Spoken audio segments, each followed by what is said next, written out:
পবিত্ৰ কুৰাণ শ্বৰীফৰ ওপৰত ভৰি থৈ কি অৱস্থা হ'ল এগৰাকী মহিলাৰ। পবিত্ৰ কুৰাণ শ্বৰীফক অপমান কৰি কি অৱস্থা হ'ল এগৰাকী মহিলাৰ চাওক। এগৰাকী মহিলাৰ ভৰিৰ তলত পবিত্ৰ কুৰাণ শ্বৰীফ, জোতাৰে মুচিছে কুৰাণ শ্বৰীফক। আপুনি যদি প্ৰকৃত মুছলমান হৈ তেন্তে ভিডিঅ'টো শ্বেয়াৰ নকৰাকৈ নাথাকিব। পবিত্ৰ কুৰাণ শ্বৰীফৰ ওপৰত ভৰি থৈ সংকটজনক অৱস্থাত এগৰাকী মহিলা। মানুহ কিমান নিষ্ঠুৰ হ'লে এনে কাণ্ড কৰিব পাৰে। পবিত্ৰ কুৰাণ শ্বৰীফৰ ওপৰত মৰম থাকিলে এই ভিডিঅ'টো শ্বেয়াৰ কৰক।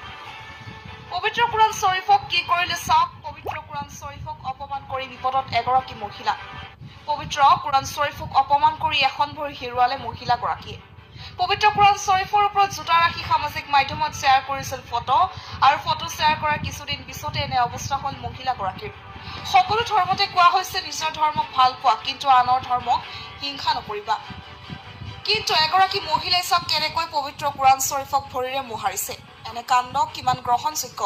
এনে কাণ্ডৰ ফল এতিয়া ভোগ কৰি আছে মহিলাগৰাকীয়ে। আনৰ ধৰ্মক বেয়া পোৱা এনে মানসিকতাৰ ব্যক্তিয়ে নিজ ধৰ্মৰ প্ৰতি কিমান ভাল পোৱা আছে। ফটোখন বৰ্তমান সামাজিক মাধ্যমত ভাইৰেল হৈ পৰিছে। এগৰাকী মুছলমান হিচাপে ভিডিঅ'টো শ্বেয়াৰ কৰক। পবিত্ৰ কুৰাণ শ্বৰীফক কি কৰিলে চাওক। পবিত্ৰ কুৰাণ শ্বৰীফক অপমান